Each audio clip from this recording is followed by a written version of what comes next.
The problem with the human race is ego.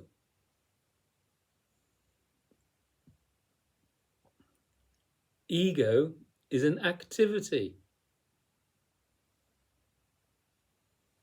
It's the I thought.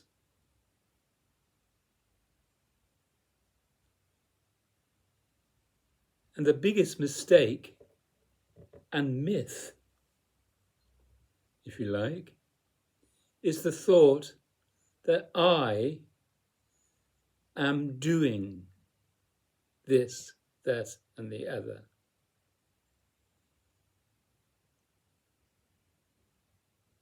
That I am creating my life. That I am totally responsible for my life.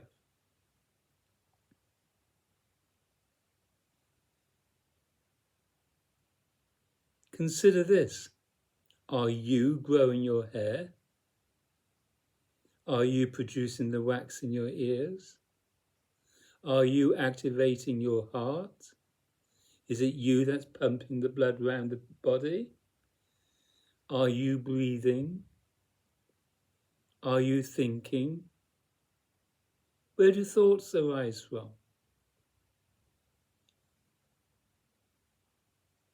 Is it you that operates your hands? Did I just do this? Did I just pick up this box? It's the sense of I that is the problem. And the sense of I isn't necessary. When there is no sense of I, then one understands that the body-mind is being lived. I'm not making my hair, growing my hair, creating the spittle, creating the wax, creating the snot, creating the heartbeats, breathing this body-mind. I'm not doing that. Unless you refer to I as being God. That energy, that light, if you like, that consciousness. Once that's understood, then yes, you can say, I did this, I did that.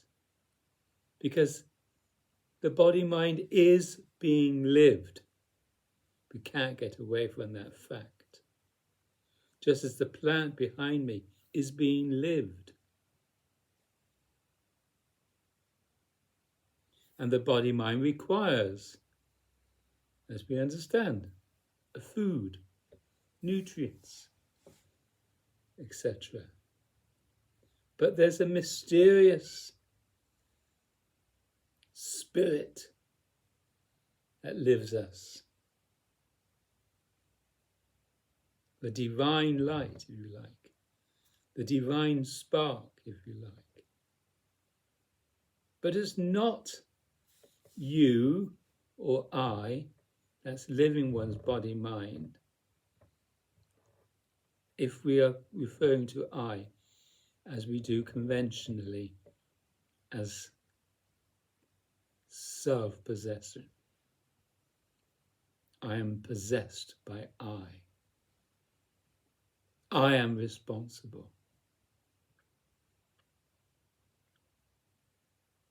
Now let me introduce you to two different dispositions.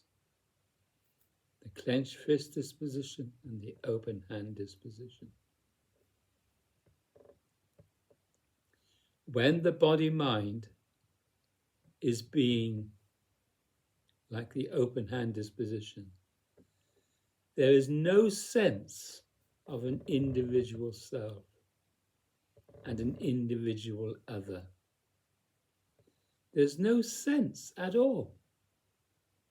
When one is living like an open hand, there's this wonderment, there's this mystery of whatever's happening.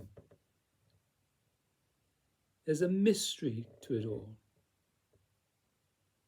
How How did that happen? How did that happen? How did this happen?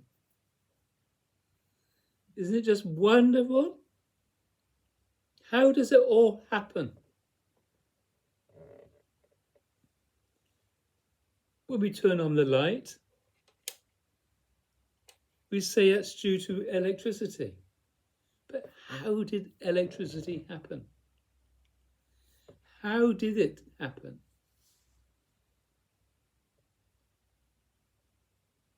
We can go back as far as the Big Bang. How did that happen? It's all a mystery. From the open hand disposition, we do not know what anything is. It's just happening. It's just arising. It's a wonderment.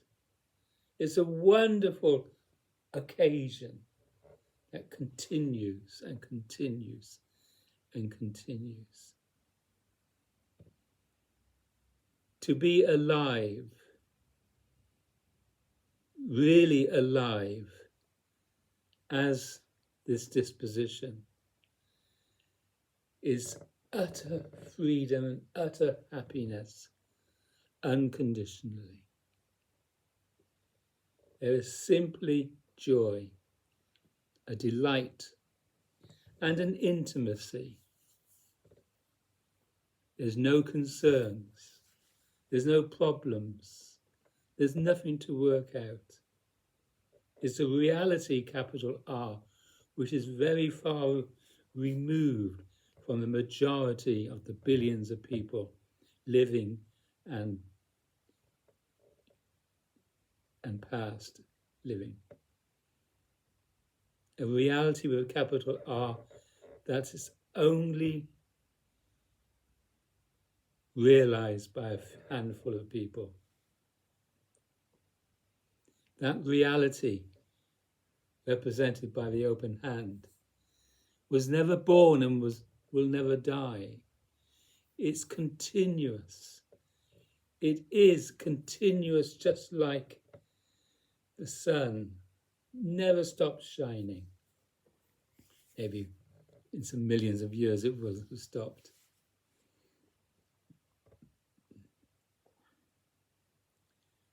But clouds come and go,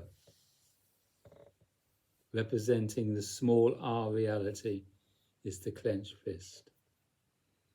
Billions and billions of people, past and present, have lived and are living like this.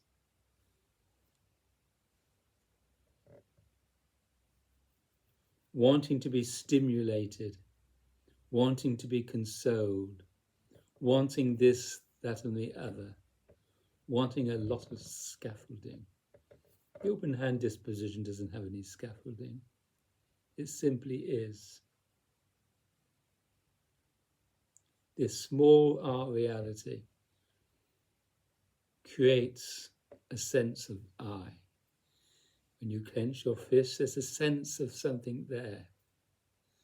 The open hand, there's no sense of anything there. The clenched fist is painful and it hurts and it's suffering. It's always wanting to be released. Temporarily it's released. We go to a cup of tea. We say, oh, I needed that. Because there was this clenched fist feeling, wanting to be relieved. Everyone is living like a clenched fist, unless they're living like an open hand. Very few people live like an open hand full time. It's unconditional. It's ongoing, 24/7. Just like the sun, it continues to shine 24/7. But the clouds, they come and go. They are the creation of this, what I call the self-contraction, which is not necessary. The self-contraction comes in all guises, anxiety, unhappiness, seeking, fear, doubt, boredom, excitement, sadness, frustration, irritability, greed, not being satisfied, gleeful happiness, the happiness that's conditional, all coming from this nonsense, this activity. If you didn't do this activity, then you would be so happy, ecstatic,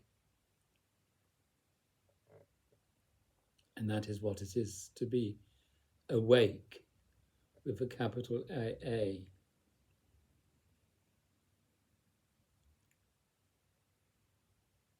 This is not necessary.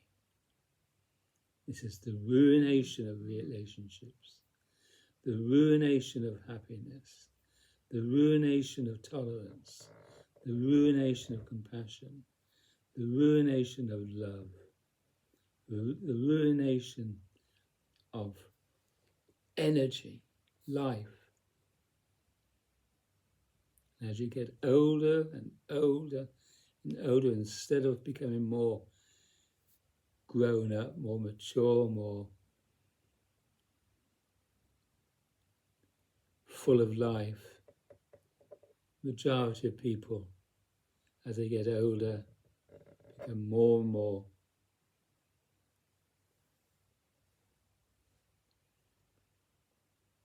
feeling sorry for themselves.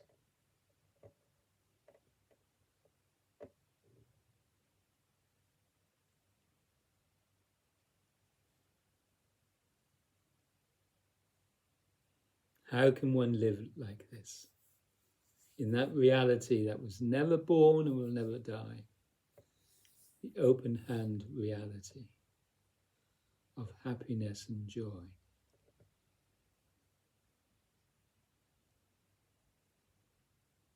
Unconditionally. How? That's what there is to find out. If you want to know how, make contact with me. There's no charge. It comes with sacrifice. It comes with surrendering. Thank